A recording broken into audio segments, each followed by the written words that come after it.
Hey, this is Ree here. Thank you for joining me. I appreciate all of you. Om Krim Kalike Namaha. Thank you so much for liking and subscribing. It really helps me a lot. Don't forget to check out my website, paradoxastrology.com. Book your consultation today. I can help you with anything. And if you would like more exclusive occult videos that I don't post on YouTube, consider subscribing to my Patreon. It also helps to support this channel. Okay, let's get into this video. This is about the full moon, which will be happening on May 23rd in Scorpio in Anuradha Nakshatra. So Scorpio, as we know, is all about death. It's about transformation. It's about rebirth, but also shared resources, hidden realms such as the occult, secrets coming to light, diseases, surgery, taxes, drugs, sex and the reproductive system, crime. People are starting to see through the falsities of the news, celebrities, and the elite. These are the truth seekers. These are the ones who decode information using occult practices such as numerology, gematria, astrology, etc. The full moon in Anuradha is about friendships, is about relationships, and the seventh house is showing us that there could be some issues in these partnerships and some arguments in romantic relationships, but it's also good for sports, but there could be some problems with gambling in the market. Because you see, we have Jupiter and Venus in the seventh house, but they're both combust. Now, it's great to have Venus in Taurus, and it is good to have Jupiter as well, but we have to remember that they are enemies, but they are two benefics. Now, having it combust can bring about a few problems, which I'll get into. But Jupiter in the seventh house can expand sometimes to multiple partners. And this could also expand lust when Jupiter is this close to Venus. So the moon will be in detriment in Scorpio.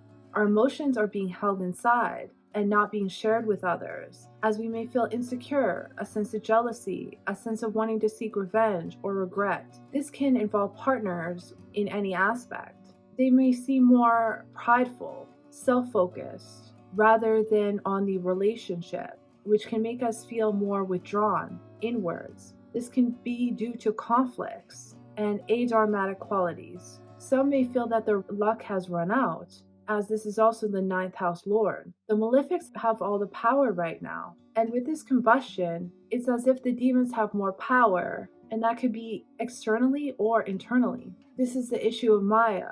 Don't make any rash decisions. It's just a phase and we'll get through it and we'll be back to the better times. Again, very shortly. So the moon is aspecting Sun with Jupiter and Venus combust, as I mentioned. So this could be leading to issues involving money, family or possessions, and relationships in business, personal or otherwise. Be careful of the advice you take, as this can hurt your reputation if the wrong advice is taken and can lead to loss.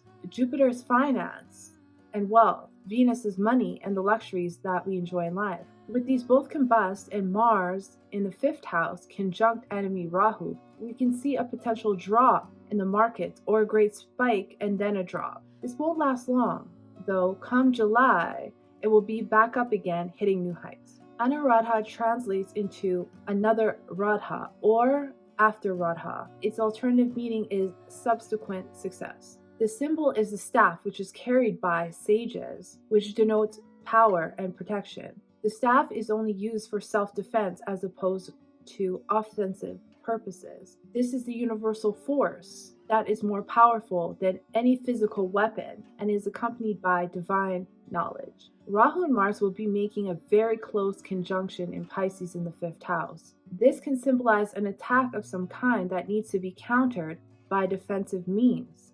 This can involve the mentality of the kings, rulers, presidents, and prime ministers, official occasion of the government, ambassadors, and diplomats. From foreign countries, this can include palaces, large mansions. This can also occur where ceremonies are taking place. This is a full moon, so this is where events come to light which have been brewing for a very long time. This also includes those in the music industry, singers, rappers, athletes, and speculative industries such as gambling, stock markets, and crypto. These defense measures can be applied to any place of entertainment such as amusement parks. The lord of Anuradha is Saturn. which is in the 4th house in Purva Bhadrapada, releasing the dark side of these matters into the homelands. What was hidden inside the minds of many, the secrets within. The dark side of the entertainment industry and the elites. Matters related to doctors and the health industry. These matters need to surface so that we can heal. Saturn is the lord of the 3rd house as well, showing us that these secrets will be communicated to us through the mass media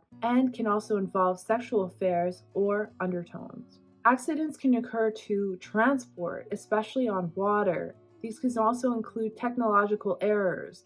Death can occur from these accidents as Mars will be 12 from the 6th. Unfortunately, this could also involve children and education.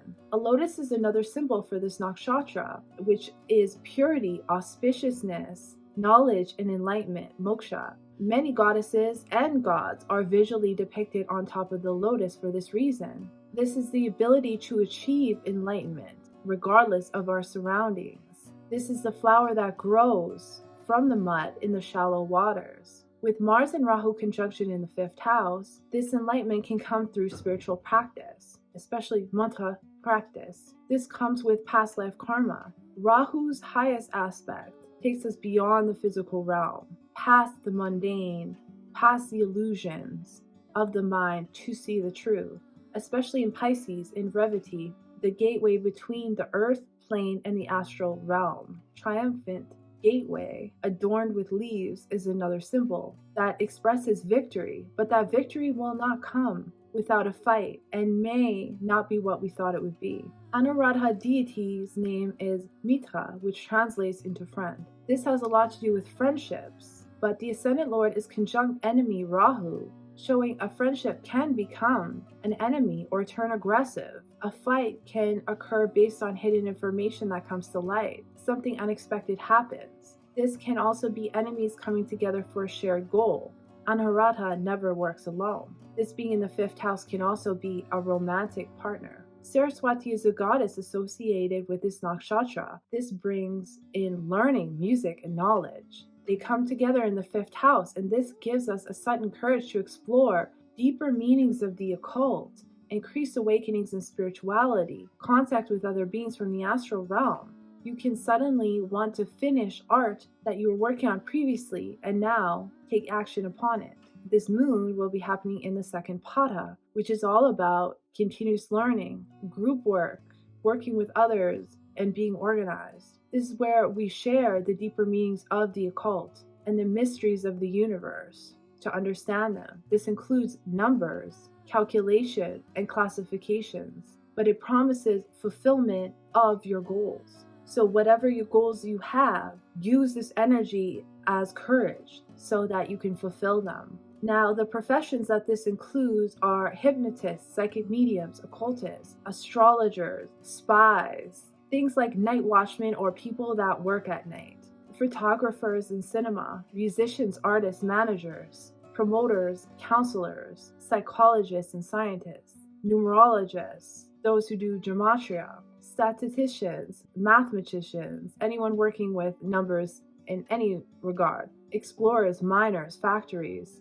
diplomats, much to do with travel and traveling to these countries, and any kind of profession that involves a group or many people having to work together. So that's just a little bit about what I see about this full moon. I thank you so much for joining me. I appreciate all of you. I'll see you in the next one.